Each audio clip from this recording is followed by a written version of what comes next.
Hi, everybody. I'm Johnny Kolasinski, and I'm not a doctor. Jackson Vane is a doctor, but he's probably not your doctor.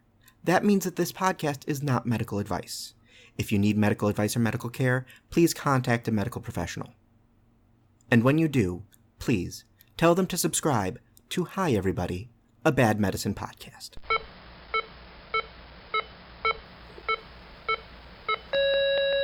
Hi, everybody. I'm Jackson Vane. I'm Johnny Kolasinski. You might remember me from such podcasts as I Can't Believe It's Not Butters, an inaccurate oral history of South Park. God damn it, that's terrible. This is Hi, Everybody, a Bad Medicine podcast. Jackson, what will we discuss this week? So we're going to talk about the 2006 American action film Crank. I would call it an American action classic. And we have a wonderful guest once again, Dr. Greg Winter. Hello. So what made you guys decide that Crank was the next movie for us to go with? I'm going to have Greg break this down because he feels that this is an action classic.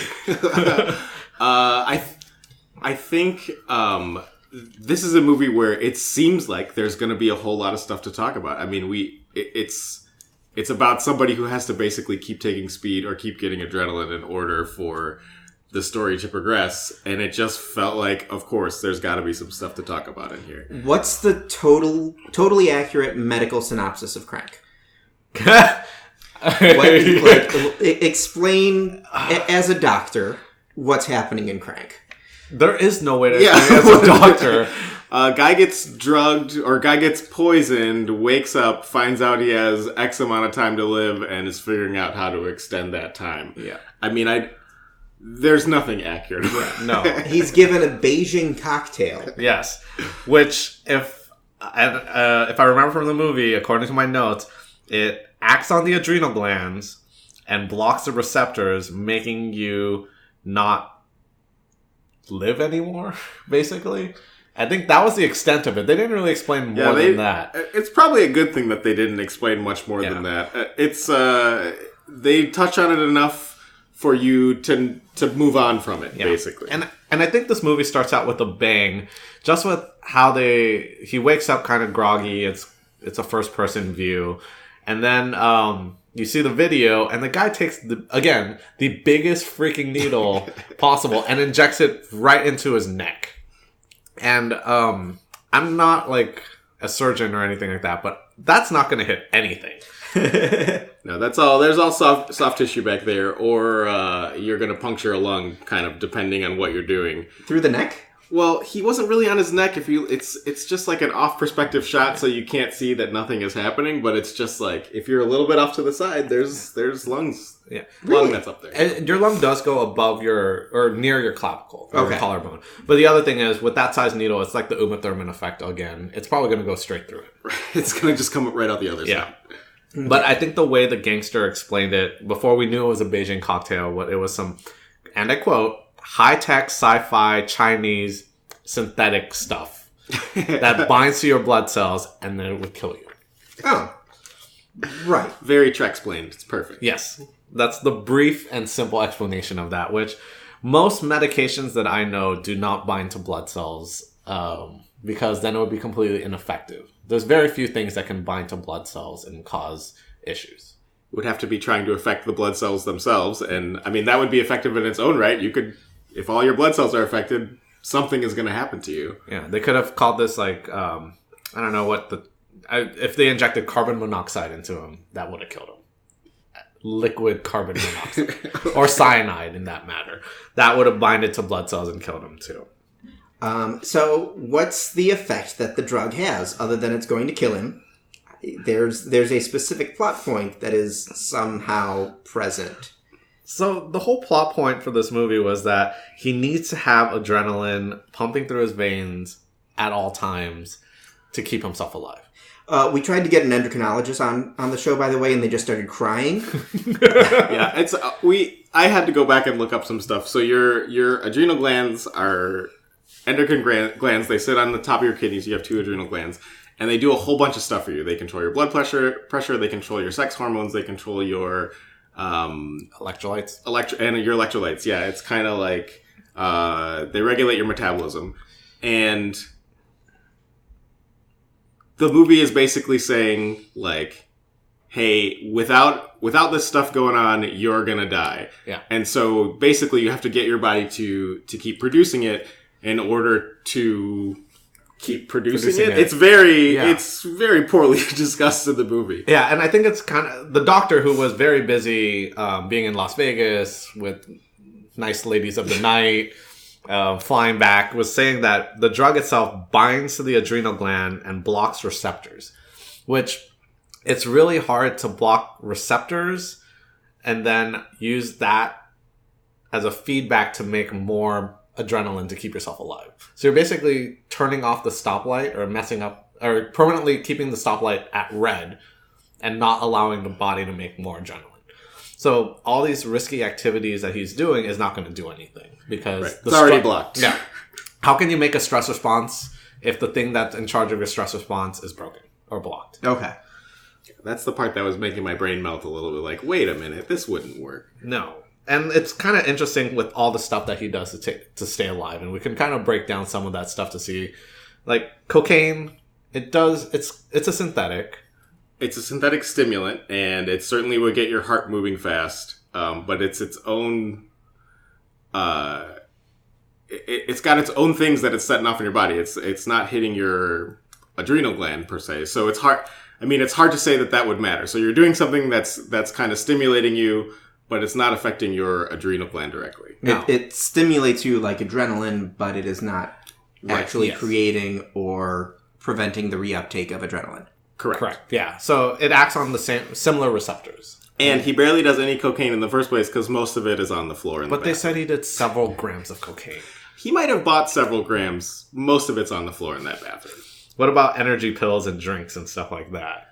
I mean, yeah, this movie is basically paid for by Rockstar. Yeah, it's Rockstar's in the credits at the end. Yeah, there were Rockstar's in the credits in the end, possibly above Jason Statham, which made no sense at all. I mean, the caffeine does kind of cause a little bit of stimulation and it does act on different receptors, but you still don't get that stress response that you need to keep yourself alive. Like, we don't use caffeine to keep you alive if you came into the hospital with cardiac arrest. Like, we use other drugs, mainly epinephrine, to bring yourself back to life. And then all the risky behaviors he did, which just, but actually the risky bit, I mean, that is the right sort of, like, that's how when you're in a risky situation, that is when your body's response sets off your adrenal glands to do stuff. Except for, supposedly, this drug won't let that happen. So I think the most accurate part is him having to go to the hospital to get this epinephrine or adrenaline, which, I mean, the hospital has both of those. Or ephedrine.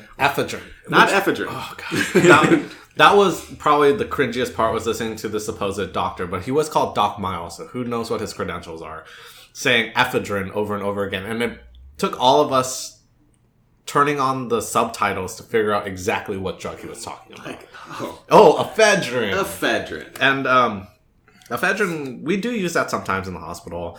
But it was also used as a diet pill back then, and actually was one of those that killed people. I think, if I remember correctly, I think that was one of the main components in fen-phen, which killed you. I believe you're right. Yeah. So we don't use ephedrine that much anymore in diet pills, but we do use it for nasal sprays. And the main reason why is if you have nosebleeds, that causes vasoconstriction and can... So just like cocaine, as we talked about before... So an old-timey remedy for nosebleeds was cocaine. Right. Yeah. Constricts your blood vessels. Yeah. And also, recently, when I was working at another hospital, when we put lidocaine in a gel on, like, wounds, it was called TAC, which was tetracaine, adrenaline, and cocaine. Oh, okay. So we were advised never to use it on inside their kids' lips or in their nose. Or else they'd come back to the hospital every week. They got real happy, but then it got really hard to sew their cuts because they were very... Too jittery? Yeah, like super jittery. So we couldn't use TAC anymore. I know some places still use it, not at my current hospital, but at other hospitals that have used TAC before. But, support our Patreon and we'll give you a list. That's a lie. He'll have the list. I'm not giving that out anywhere. I think for something good that happened, though, was Doc Miles asking questions to Chev Chelios about his symptoms, trying to kind of suss out what was going on, and those are some good questions. That was like the first actual bit of doctoring that we've seen on any of this. Yeah, that might be the first actual bit of doctoring we've covered on this show. A patient calls you with a problem, and instead of just being, instead of an immediate diagnosis, he's like, okay, well, tell me what's going on. Granted, I think he only gets 2 questions out. Yeah. Well, at that point in time, Jason Statham is driving through a mall. So... Yeah. I would say that that's a symptom that something's going on right there. And yes, I think he asked him, what does he say? He says, do you have blurry vision and does your chest hurt? Yeah, he also asks, do you feel tired? Do you feel dizzy? It's like, sure. Do I have chest pain? It's the best I've ever felt. Kind of going like that. Oh, that sounds like... That really widens your differential, something is really wrong, but also he's feeling the best he's ever felt. Yeah. And, I mean, those are definitely questions that you ask someone who's having a heart attack. Like, are they dizzy? Because that means that the blood's not getting to the brain. The chest pain is self-explanatory. But the dizziness is the one that sometimes people forget about, too. So that was like a good kind of... I think the first time we've talked about good doctoring. Oh, my God. In the history of this podcast. I'm making quote fingers. I'm going to say adequate doctoring. Or at least doctoring with intent to solve something. That is fair. But then he follows it up with the worst advice ever, which was to go to the hospital to get artificial adrenaline. Right. Called epinephrine. Which, I know in med school we were taught it's the same thing. Yeah. Yeah. And the dosing makes no sense either. It's artificial adrenaline the way the oxygen you get is artificial air. Yeah, or the insulin you get is artificial insulin because it's not coming from your body. But the drug is still a drug, It's still a molecule that does what it needs to do. And then he tells them to take 1/5 of a syringe of epinephrine. That's pretty general for such a potent medication. Yeah. What size syringe are we talking about here? Are we talking turkey baster? Turkey baster syringe will be good. It will probably kill him. And medicines like that, any medicine that's in liquid form also has different concentrations, yeah. And so that makes a big difference. The difference between the allergic dose, the anaphylaxis dose of adrenaline is 10 times different than the dose that you get in a code situation. So it's either diluted 1 to 1,000 or 1 to 10,000. Okay. So there's a huge difference between the two. Like one, if you inject into the veins, if you do the more concentrated version into the veins, it'll just clamp your blood vessels down and you're dead. Yeah. So you always got to make sure you're using the right dose. So that's one part. Jason Statham, take note. Yeah. For Crank 3. Also, remember the name of the drug you're trying to steal from the hospital. That's a good way. And then the guy from Lincoln Park, rest in peace, just points at the nasal spray and goes, use that stuff. Is that accurate? What? That he could get epinephrine from... Well, it wasn't epinephrine, though. It was ephedrine. Ephedrine. That's different, yeah. And that is still in some nasal sprays, but it's not enough of a volume that'll help. And I don't know why he kept spraying in his nose when he could just cranked it open and just drank it. Because it would have worked the same exact way. Because there's no reason to spend that extra time spraying into the nose. Except for it's kind of hard to get that cap off, so... It is kind of hard. But also, what kind of regular pharmacy would actually just leave the ephedrine just wide open like that? Because sometimes they keep that stuff in the back because of meth making issues. Mm-hmm. And to the point where they don't use ephedrine as much anymore in nasal sprays anymore. They use a different one, which I can't say the word really well. Oxymetazoline. I can't say it. I'm just as good as the doctor. All I know is my nasal spray does not work as well as it used to. That's what I know. And yeah, it does not. Like for me, like Flonase, all that stuff, different acting mechanisms and stuff like that doesn't work as well. But one thing there was one really big pet peeve that I have, working in an ER is just people running into the hospital with patients. Yeah. In movies. In movies, yes. Because we don't run in the hospital. Ever. Yeah. It's very dramatic to see and like, oh, look at this emergency. But that's just not... If everyone was running whenever there was an emergency in a hospital, everyone would always be running. You have to be calm and collected for many reasons, but also so that you don't cause other injuries and problems. Yeah. It's so easy to barrel someone down with a gurney into other patients. But also, if you have a bunch of like ventilators and all that stuff, you don't know if the person pushing the ventilator is as fast as you. So that could disconnect and make the most annoying sound. You don't ever. base your teams on the average running speed? No, unfortunately. And that isn't to say we don't sometimes walk really quickly with purpose, but that's very different from running anywhere. But you start learning what that ventilator disconnection noise is real soon. Boop, boop, boop, boop, boop. Non-stop. Yeah. ER, ICU. I know Greg probably listens to that sometimes when he does his palliative care stuff, but I hear it all the time. So that stuff gets really, really annoying. I mean, also, in this movie, you see paramedics and patients coming in the hospital through the same door.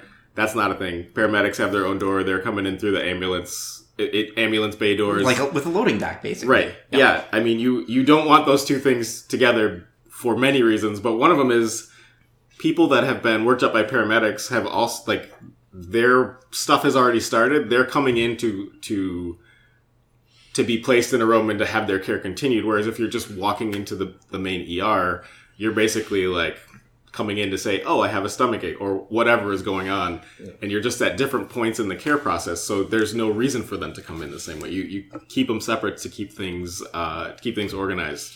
Yeah. I also think it also not going through the general entrance removes the looky-loo kind of situation. That's because Gaper's delay at the ER entrance. People stare so much in the emergency department. Like, we'll have a code in one room, and families will open the door and just go look over there and try to get a look at what's going on because they think it's really exciting.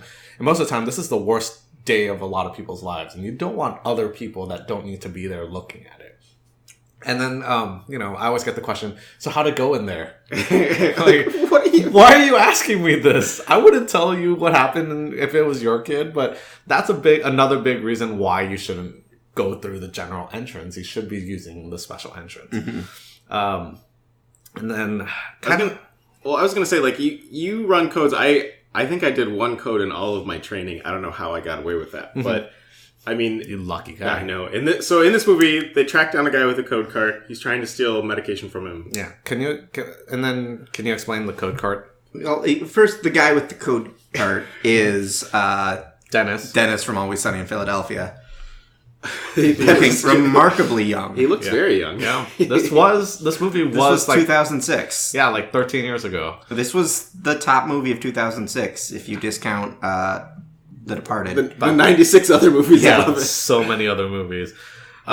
So a code is called when a patient is crashing, and that can be for many reasons. Usually, the hospital things that you worry about first is airway, breathing, circulation. So if any of those things are kind of going downhill and you can't do anything about it with what you have, then you call a code, and so sort of the emergency resuscitation team it comes to there. Yeah, and the cart itself has a lot of stuff in it, like a lot of different medications that you need in an emergent situation to bring them back to life. And sometimes it comes with the defibrillator on there, which we'll touch on in a little bit. But there were certain medications that Jason Statham called out on, and I'm not really sure why that stuff's in there, like Nexium. When are you going to have critical heartburn? Also, Nexium takes forever to work. It takes at least 24 hours to actually do something. And then Lortab. Like, if you're in that much pain, you need something a little more than Lortab. You wouldn't be using Lortab. What is Lortab? It's a pain medication with a little bit of opiates in it. It's like Tylenol Plus, almost, if you think of it that way. But it's just a little extra bonus. Like, I probably would use morphine if you had a heart attack, because there's like an algorithm for that too. And if you have a code cart, there's probably morphine in it. Yeah. You definitely don't want to give something that's a liquid medication that needs to be like swallowed. Yeah. If you're dead. When you're worried about airway, breathing, and circulation, it's not here, drink this Maalox. And I think a lot of people might think that a code is like, oh, that means they're going to come and they're going to do chest compressions and this. It doesn't necessarily mean that. It means one of those parameters is failing, and so we're going to start doing stuff. And a lot of times that means you need to get access. So that means instead of having an IV, you do like a central line, which is a bigger line. And so like you do need, there's like scalpels on the code cart. There's a bunch of different types of tubing. Basically, it's prepared to send you to the ICU to get things going, to get you to the intensive care unit. And usually, if we're transporting a critically ill patient, we don't wheel a whole cart around. We have a bag, and the bag has everything. It's like a life pack. We call it a life pack. So it has the monitors, It has a port so we can put stickers on your chest that can essentially shock you because we don't use those paddles anymore. But then all the medications and actually a sheet with their dosing according to their weight, if it's a child, or dosing for an adult. But then kind of touching back on codes, in a pediatric hospital, sometimes code blues are called for parents that just pass out. Really? Yes. So like you're on the... Like mom can't stand the sight of blood, dad can't stand the sight of blood. Bad news got given, so they pass out and they get brought down to the ER. And then everyone panics upstairs. Sorry if you're a floor nurse or a doctor. But we get that all the time in our emergency department where someone passes out and they get brought down to us. But, I mean, unfortunately, yes, people should panic. It's like, oh, we don't know what happened. There's been a sudden change in someone's condition. You're in the hospital. If someone goes from upright to Right. 90 degrees, Exactly. that's generally indicative of a thing. Yes. Exactly. It's an acute status change. Right. Your angle changed. Your angle changed immediately. It was acute, and now, I'm so fired. Oh, yeah. It was acute, and now it's right. Oh, gosh. We are not a math podcast.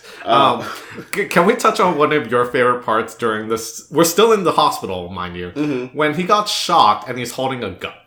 Yes. Okay, that came up. Also, I want to say, we brought this up before. We talked about it before. Where like hospitals, there's never enough people in them. There's actually an acceptable amount of people. They're actually clearly taking care of someone that's somewhere in the hospital. Yeah, I think we saw 9 or 10 different staffers. There was the nurse who pointed him out to the cops. There's the pharmacist. It's the only time in this movie where it was adequately crowded. Because the hospital is adequately crowded, but the streets of LA were completely empty.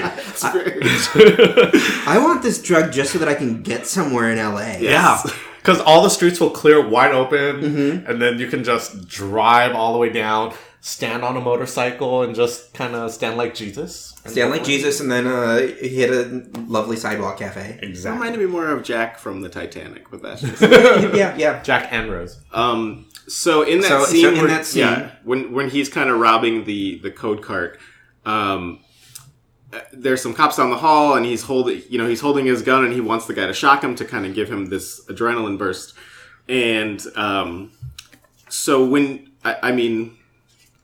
it is electricity. When they shock your heart to get it out of an arrhythmia, they're basically trying to stop it for 1 second so it can kind of get back into normal rhythm. And whenever you get electricity through your system, all of your muscles contract. Everything contracts without you don't get to control it, which is why people, when they get hit with a taser, they just kind of collapse to the ground. It's also why if somebody's getting electrocuted, you don't hit them, you smack them with a broom or something. Right, exactly. You if you touch them, the same thing's going to happen to you. Yeah. It's why if somebody's holding a gun on you, you don't want to shock them because their finger is going to squeeze the trigger no matter what. Doesn't matter what they do. It is possible in this case that this guy had the safety on his gun, but it wasn't because he immediately started firing it when he woke up. Yeah. 1 second later. Also, there's some intense character development in this movie. And Jason Statham is not a leave the safety on guy. You are very... I was kind of going to say that, but it felt like I was rushing to judgment. Also, I mean, he was in a shooting situation. Yeah. People were advancing on him. That is not where you are going to put the safety on, in my opinion. But he does plan very well, because when he was in the hospital, he changed into a hospital gown and did not wear underwear. He did not wear underwear. He went which is, full patient. He's committed, right? Yep. And so that's why I feel like his safety was not on. I feel like somebody was getting shot. Or at least the gun was going to go. And I would say the other thing, too, is he probably would have gotten some really bad burns on his hand, too, with the gun and the metal and whatnot. I'm going to say he would have gotten a slightly worse burn when he put his hand in the waffle iron. That's going to be where he got a bad burn. Yeah. Oh, God, the waffle iron. Before we get to the waffle iron, can we just talk about how he injected the epinephrine into his arm? I think we should. It was not acute. It was not acute. And It was the 90-degree angle. It was the shooter angle. It was the shooter angle. So if you go back to our episode about Shooter, and we talked about how Mark Wahlberg injected medicine into his arm, he went straight into the elbow. Well, we'll toss a screenshot on our Instagram, Hi Everybody MD, which I should have pitched at the beginning of the episode. You'll hear it again I was at the end. really excited. You'll hear it again at the end, though. But he went straight into there, and epinephrine can be given in different ways that are much easier than just trying to inject it. Also, he kind of did the whole drug thing where he's smacking the vein, but he didn't really have a tourniquet or anything like that either. But the easier way would have been just stab it into your leg. Yeah, you can go intramuscular with that and be okay. That's why it's a really good. It's a good drug. He didn't know what it was called, so he might not have known that. I'm going to give this one to I don't know Jason what this is Statham. called. Better put it right in my base. Yeah. Also, he didn't know how much a fifth was. And he just used the entire thing. Yeah. Which caused him to have an erection, which I've never heard of epinephrine causing erections before.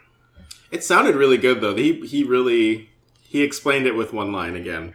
It will cause urinary sphincter contraction. Your urinary sphincter will be contracted. Yeah. But your urinary sphincter does not control your erection. Yeah. That's what keeps the flow of urine back. Yeah. Anyways, can we talk... Okay, speaking of hand burns, let's go back to there. Actually, before we go hand burns, I want to go lack of hand burns. Okay. And the mafioso whose name I didn't even catch, who gets his hand cut off. Oh, the brother of the guy who injected him in the neck. Yeah. Got his hand chopped off by a cleaver. Mm-hmm. With his hands still connected to the gun. With his hands, he continued gripping the gun, and then he punched people with his stump. Mm-hmm. I'm not a doctor. I think that's frowned upon. So his adrenaline system is still working. Somebody cuts your hand off. So part of what that response system is it clamps down your blood vessels. It gets you ready for fight or flight. Yeah. Like that's why people can do crazy things when they are under extreme stress. And getting your hand cut off, I think, would qualify. But that is the cleanest nub. And that is the other thing. To get that kind of cut, you would have to hit... Basically, it would have to be a really sharp cleaver, and you would have to be very strong. Or you would have to hit right where the bones are separated. Granted... It is possible to do that. It's just unlikely for that to happen during that type of fight. What if he had a lightsaber cleaver? So it would be a little bit different if he had a lightsaber cleaver. Then the wound would immediately be cauterized, right? The lightsaber is kind of burning everything. In this case, this is just like if you cut your hand on a knife. You would be pouring blood. Oh yeah, you would be pouring blood. So he's gone through the wrist. What are the blood vessels in there? There's some big ones in there. You got some big blood vessels that supply your hand. That was more than 10 years ago when I took anatomy. I do end of life care now. So your hand is highly vascularized. Your fingers are very sensitive. You need blood to do all that sensing that your hands and fingers do. And if you just cut that off with a clean cut and didn't put pressure on it, didn't do anything, you would be spurting and pouring blood. I will say that is some clean fighting. Because he punched a lot of people with his nubbins, and he did not leave a bloodstain anywhere until he got shot. Shot. And then it was the appropriate amount of blood again. But it felt like that was an appropriate amount of blood. I mean, if there's anything we've discussed on this podcast is there enough blood? And is that an appropriate amount of blood? Right. And generally the answer is surprisingly, no, everyone should bleed more all the time. Yeah. Which, that guy should have bled so much more. Like, he should have died from he should have been woozy and passing out from that injury very, very quickly. So you would say he would be woozier than Chef Chelios? Well, yeah. Chef Chelios was going. His heart rate was up. So that means everything's fine. Would you say he was cranked? Yeah. I think you got a drink when you say that. Oh, God. Do we know what Chev Chelios' first name is? Is he like a Chevstifer or Chevwick? I think it's Chevy. I hope it's Chevwick. Chevwick? That sounds amazing. Chevwick Chelios. Chevington? Only my mother calls me Chevwick. Speaking of Chevwick, Chevwick getting into trouble when he goes to his girlfriend's house, who I'm surprised did not call him Chevwick, had to get re-energized fixing her clock on her microwave because of daylight saving time or something. Yeah. He was really bored fixing the clock, so he decides to put his hand in the waffle iron, and that was not on. I mean, the waffle iron is it's a toaster oven with two metal pieces that you clamp together. It's a George Foreman grill. It is a George Foreman. The old George Foreman grill. I really think that our audience knows what a waffle iron is. But it's so that thing is really hot. It's not like a little bit hot. It's meant to cook dough very quickly. I mean, it's not crazy hot, but it's hot enough to burn you. And so if you're going to put your hand in there and then also slam it down, you are going to have a serious burn. Yeah. And I mean, he does. They even show that reaction. And that's as quickly as it would show up. When you have a really bad burn, you can see that red like checkerboard pattern on his hand from the waffle iron. In the next scene, it is immediately gone. Also, but it's there in the final scene. Oh, really? Yeah, as he's falling out of the plane, you see I it on wasn't his paying hand. enough attention. That's hilarious. That's good continuity. But I mean, throughout kind of the scenes after that, they just ignore it, and it is one of those things where it would be a swollen mess of drippy goo. Blistering grossness. It's another episode where something would be too puffy.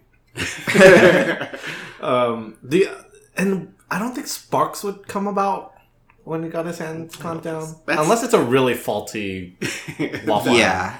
But I would think it would be sparky already. Can you imagine if she was making waffles on that? On that spark? That would be a reason to turn in your waffle iron. Yeah. We need a new waffle iron now. Yeah. And he has his hand in there for like 15 seconds. Yeah, it's a long time. Yeah. It's a long time. You can have a serious burn from touching like a flat iron or a hot plate with just for a second. He also would have been melded to the waffle. Oh, that's true. His skin would have it would have been horrible. Yeah. That would have been the grossest thing in the movie. And that would probably keep his adrenaline going for a good 20 minutes of this movie. And just then he focusing would have on lost the hand. Yeah. You would see bone. You would see bone. They probably would need to chop it off. It would smell like... It would smell delicious. I'm a meat eater. It smell like bacon. Oh, man. And then, I mean, I can see where this is all going towards, and it's towards the ending right now. Because there's a lot of other random stuff where he does more cocaine, fights more people. I think he gets shot in the butt. He probably did get shot in the butt. But then he goes to the ending, and he fights the guy who injected him with the medication initially on the helicopter. And he gets injected with more medication. Yeah, and we were talking about that a little bit, and not really sure what, like... if his adrenal glands are already inhibited, they're gonna be inhibited. There isn't more to do. Yeah. It does kind of make him fall asleep again long enough to load him on a helicopter, but then everything is fine. Yeah. Or at least he's back to his fighting stance pretty quickly. Yeah. He's back to everything is wrecked status. Yes. And if you imply that this medication is an irreversible binder, injecting more stuff that's already bound to the receptors that are blocked, it's not going to do anything. It's just going to make him angrier, probably, because he got stabbed in the neck with a needle. They did stab him in the neck again, which there's no... That just feels gratuitous. Yeah. You could have stabbed him anywhere. Yeah. Nope. For dramatic parts. Stabs in the neck. And it's so clean. There's never any blood when you stab in the neck. There's so many vessels there. He should be, again, a bloody mess. And he probably could have ruptured a lung or a blood vessel. And that probably would have killed him. But instead, the thing that didn't kill him... He's surrounded by people with... Whatever. That's a movie problem. That's not a medical problem. That is true. But can we talk about not really a medical problem was when they fell out of the plane? Helicopter. Sorry, when they fell out of the helicopter? Yes. So, sort of the joke in medicine is it's not the fall that kills you, it's the landing. Stop. Yeah. I mean, they set this movie up beautifully. He bounces off the car, so his body doesn't liquefy, which is probably what would have happened because he fell. He definitely reached terminal velocity. He had time to make a call, listen through the voicemail. Through blazing wind. Yeah. And then leave a voicemail. Also, I know we're not a physics podcast, but how come a guy who got killed fell faster than him? that's well, he could be laying out to try to give himself some more... But he wasn't, because he had his phone held to his ear. We're not a physics podcast. Yeah. We're not a physics podcast. I heard talking on your cell phone makes you fall slower. It's. I think Mythbusters confirmed this. Yep. But yeah, so he hits the ground and he bounces, and then right before the end, then he you hear his heartbeat and he blinks. What is that? Batman and Superman stole the same ending, right? Didn't they? Or is that I'm reading the comic book? Forget it. But also with that kind of landing onto the car, he should have not bounced so high. He would not have bounced. He would have gone. He would have killed the person driving that car. Yeah. His body would have turned to a fine powder. Now, I'm not a doctor. But doesn't blocking your adrenal glands also make your bones adamantium? Right. Yes. Legitimate, okay. Yes. But that's what I mean. He would have hit that and he would have just turned into like either a bag of mush or a broken bag of mush that's leaking everything out. That was actually one of my first patients I saw at the coroner's office was a guy who jumped out of a building. Jackson. He did not survive like Chuck Chelios, but he did not get the Beijing cocktail. And I mean, the main thing about this is the reason why you are killed from a fall is because of the injuries that happen inside of your body. So people can actually fall off of stuff and they don't look so bad, but they seriously rupture blood vessels, they break bones that can tear blood vessels, and they can also really the major blood vessels that come off your heart, the aorta and the pulmonary artery, those can actually shear from the heart. And if that happens, you die almost instantaneously. You're just like your entire blood volume kind of pours out, but it pours out inside of you. Yeah, it's like blast injuries. Like you don't see anything on the outside, right? But inside they are just a water balloon of blood. Exactly. Kind of like when someone has a grenade go off, and so they throw a slightly fatter person on top of the grenade. That is another thing that happened in this movie. What can I say? I know of a war story where someone did that to protect their squadron, right? That's like they tested it on Mythbusters too, right? So that's the thing you can do. You can protect yourself by sacrificing someone else. Water does slow down a lot of shrapnel and kind of explosive things, and your body is mainly water, so that actually can happen. But that guy that used the other guy to block it, he would too much blood on that guy. Yeah. No, it wouldn't. If it didn't blow that guy up underneath him, then he shouldn't be covered in blood. Yeah. And if he was covered in that much blood, he should be dead. He should be much more covered in blood. And not alive. So that would be the other part. He didn't make it to the end. No, he didn't. For other reasons, though. So, do I get to ask the question? Yeah, I guess you do ask the question. This is I've been looking forward to this all day. How do we make Crank medically accurate? God. It's a challenge. Do we have an answer? No, I don't. Okay, so the couple ways. One, either this is some crazy thing that stimulates your adrenal gland and everything goes off and basically you have a heart attack because you have too much demand on your heart.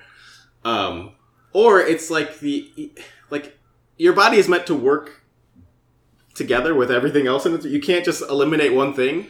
And so it's like if you gave somebody a drug that shut down one of your organs, then you die. You just die. There's none of the other stuff after the poisoning. It just now your body isn't working together. I would also say this movie would have ended a lot quicker too. Yes, that guy just used the bat. Because the opening scene was he got injected with a drug, and the guy who got his hand cut off later in the movie had a baseball bat and was just holding it over him.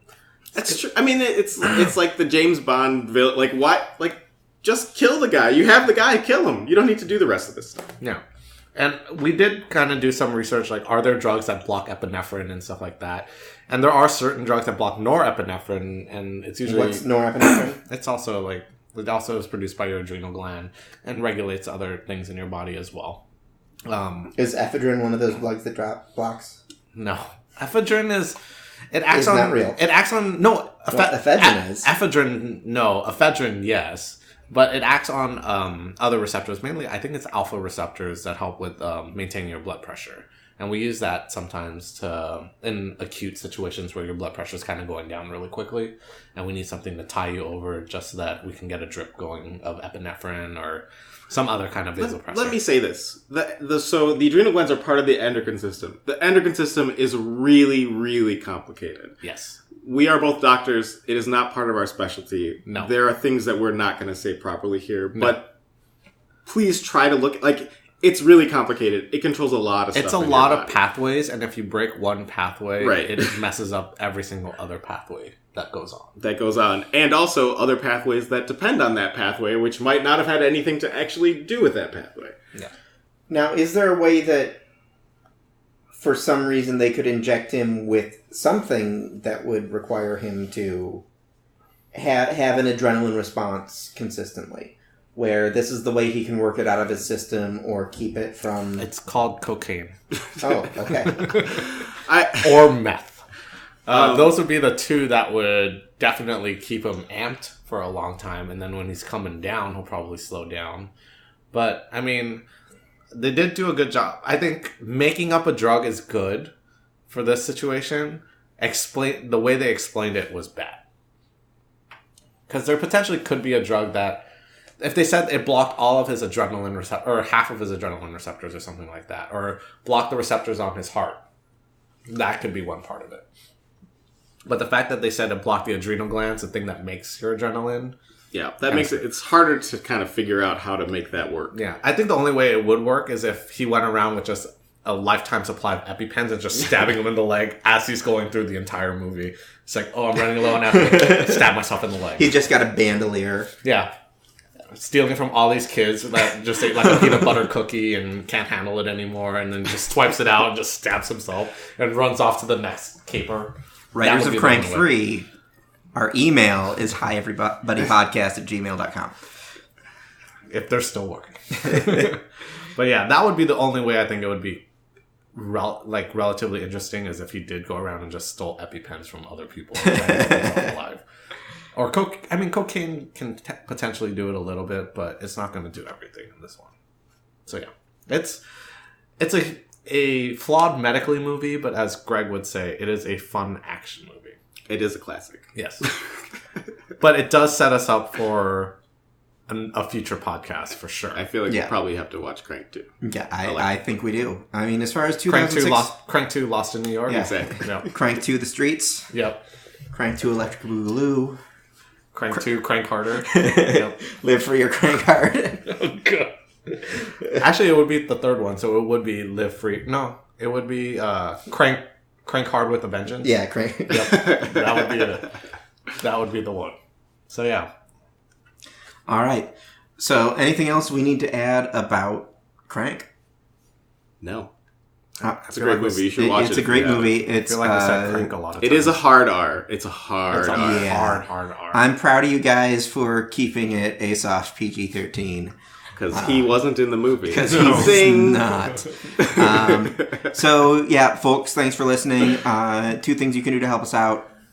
Number 1, subscribe on iTunes, Spotify, Stitcher. Number 2, follow us on social media. Tell other people about the podcast. If you're on Overcast, which is a iTunes app, you can actually record a clip of the podcast and share it on your Instagram story. I just learned that today. It's really cool, so check that out. Cool. And otherwise, we will be back next Tuesday with another rockingly bad medicine movie. Cool. Thank you so much. Thanks, guys. Thanks for having me back, guys. And thanks, Greg. Bye-bye. That was ridiculous.